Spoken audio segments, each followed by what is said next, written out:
اور سوال کا یہ عمل ہر ذہن کو سوچنے پر مجبور کر رہا ہے.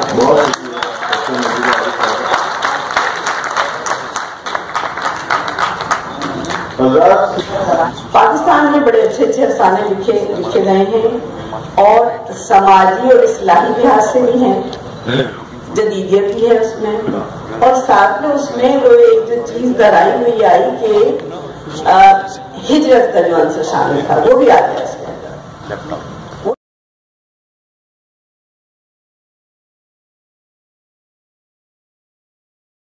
یہ سوال اٹھا تو اتفاق کی بات یہ ہے کہ جب مجھے یہ موضوع دیا گیا تو میں آج کل چونکہ ادبیات کا ایک ناول نمبر جو ہے یعنی ناول کی تنقید نمبر وہ کر رہا ہوں، تو میں نے اپنے ایک دوست کے ساتھ مل کے اردو ناولوں کی ایک فہرست بنائی. تو وہ 2412 ناول جو ہے فی الحال ہم کی فہرست تو بنا چکے ہیں. یہ جو 1869 سے پہلے ناول سے لے کے آج دن تک جو یعنی 1800 ماہ اردو ناول کی عمر ہوئی ہے اور اس میں 2412 ناول. اس حوالے سے اگر یہ دیکھیں ہم تو ہر 20 دن بعد ایک ناول منظر عام پہ آیا ہے اس پر.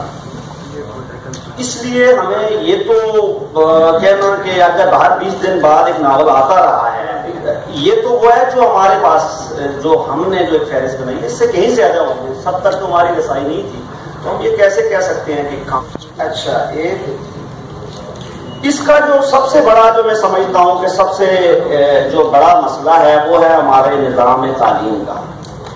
ہمارے نظام تعلیم میں گنجائش ہی نہیں ہے ادب کا کاری پیدا کرنے کی. خود جو پڑھانے والے ہیں، میرے بہت سے محترم یہاں استاد بیٹھے ہوئے ہیں جو خود پڑھاتے ہیں، انہیں پتا ہے کہ ان کے بہت سے ایسے ساتھی ہیں خاص کر اردو لٹریچر پڑھانے والے کہ جو خود شعر وزن میں پڑھ نہیں سکتے. تو وہ کیسے پیدا کریں گے ادب کا قاری یا لٹریچر کا قاری یا شاعری کا قاری؟ تو ہمیں اگر ان سوالوں کا کوئی جواب ڈھونڈنا ہے تو پہلے ہمیں اپنے نظام تعلیم پہ توجہ دینی ہوگی، قاری پیدا کرنا پڑے گا. ناول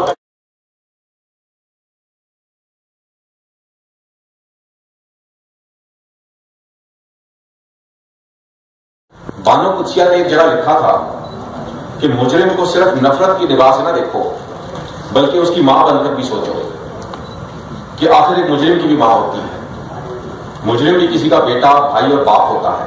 سو نفرت جرم سے کی جانی چاہیے، مجرم سے نہیں. یہاں اس کے تعلق میں سامنے نہیں آتے اس عمل کے ان کے ٹوٹل کنٹرول. اور کمال کی بات یہ ہے کہ قدغن لگانے والے چلمن سے لگے بیٹھے ہیں اور مسکراتے ہیں، صاف چپتے بھی نہیں ہیں اور سامنے آنے کا سوال ہی نہیں پیدا ہوگا. میں یہ دیکھتا ہوں اور سوچتا ہوں کہ ایسے حالات میں اختلاف کو برداشت نہ کرنے کے عہد میں فکشن کا اور افسانے کا کیا ہوگا؟ کانفلکٹ تو وہ طوطا ہے اس میں کہانی نامی شہزادی کی جان ہے. کانفلکٹ کے بغیر افسانہ ایک بے جان لاوارث لاشے کے سوا کچھ بھی نہیں، اور کانفلکٹ ٹیبو ہے. آج کا افسانہ نگار جب افسانہ لکھنے بیٹھتا ہے تو ساری جرت اور روشن خیالی اور احساس ذمہ داری کے باوجود اس کے لاشعور میں کہیں نہ کہیں وہ فہرست ضرور موجود ہوتی ہے جس پر ممنوعہ موضوعات ترتیب وار درج ہوتے ہیں.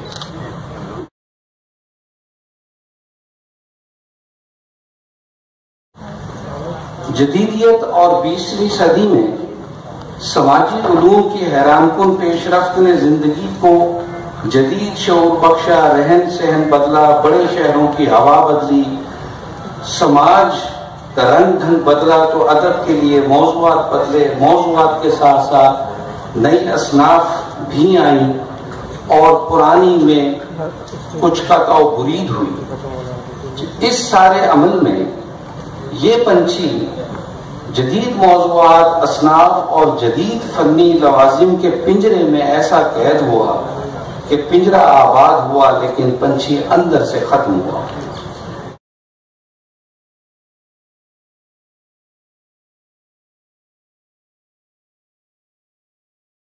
جب یہ آغاز کیا تھا اس تحقیق کا تو میرے سامنے دو باتیں تھیں. ایک یہ کہ پاکستان میں اردو افسانے پر یا فکشن پر 9/11 نے کیا اثرات مرتب کیے، اور امریکہ میں جہاں یہ واقعہ رونما ہوا ہے وہاں کے فکشن پر اس عمل نے کیا اثرات مرتب کیے. اور یہ ایک بڑی دلچسپ بات میرے سامنے آئی اپنے اس جو بھی مطالعہ میں کر سکی تھی امریکی فکشن کا، کہ امریکہ میں جو فکشن لکھا گیا ہے اس میں اس عمل کو زیادہ سے زیادہ محض انفرادی صدمات اور حادثات کا زائدہ قرار دیا گیا، اس کا موضوع بنایا گیا.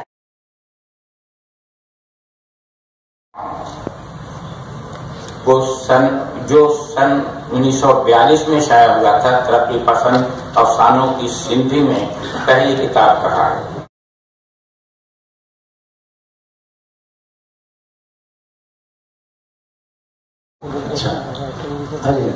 اچھا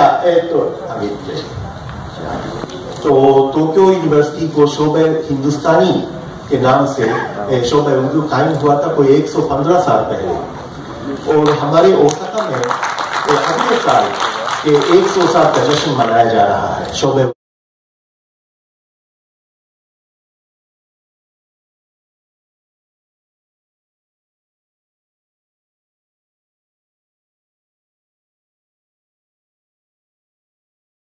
نہیں ہے اس کا لوگوں کو دین کی طرف بلانے کا انداز وہی ہے جو خدا نے موسیٰ اور ہارون کے لیے مقرر کیا تھا. موسیٰ علیہ السلام، ہارون علیہ السلام، جو خدا نے موسیٰ اور ہارون کے لیے مقرر کیا تھا کہ فرعون کے پاس جاؤ، اس نے سرکشی اختیار کر رکھی ہے، خود کو اپنی جائے کا پروردگار کہتا ہے. طوفان کا مرکز صدر کا زیر زمین راستے والا چوک ہوتا تھا. زیر زمین راستہ ابھی نہیں بنا تھا.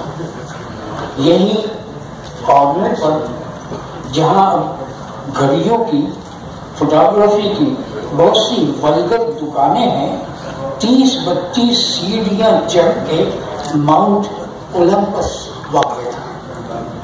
انڈیا کافی ہاؤس جو خداوند زیوس کی سیٹ تھی، جہاں دوسرے تمام دیوتاؤں کا جمع ہوتا تھا.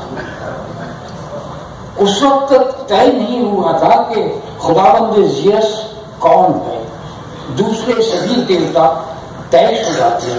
یہ ہر روز اکٹھا ہوتے، لمحہ لمحہ ایک نئی دنیا تخلیق کرتے اور کمال ربوبیت سے جاری دنیاؤں کی پرورش فرماتے.